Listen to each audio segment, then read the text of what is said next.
எப்படி சேவையில் வெற்றி அடைவது? ஓம் சாந்தி. பாபா சொல்கின்றார், நாம் மிகவும் புத்திசாலிகளாக இருந்து சேவையில் ஈடுபட வேண்டும்.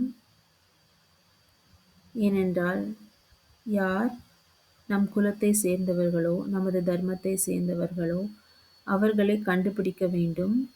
ஆகையால் நாம் புத்திசாலிகளாக இருந்து பல இடங்களுக்கு சென்று கூட சேவை செய்ய வேண்டும். நாம் சேவை செய்யும்போது நமது மனநிலை யோகத்தில் இருக்க வேண்டும் மற்றும் நிலையாக இருக்க வேண்டும் மற்றும் பயமற்று இருக்க வேண்டும். இப்படிப்பட்ட மனநிலையில் இருந்து நாம் சேவை செய்தோம் என்றால் வெற்றி கிடைக்கும். நமது அனுபவங்களை கூறி மற்றவர்களின் பாக்கியத்தை உருவாக்க வேண்டும்.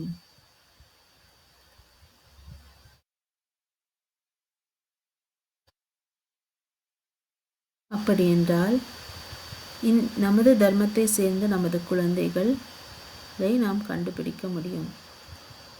ஓம் சாந்தி.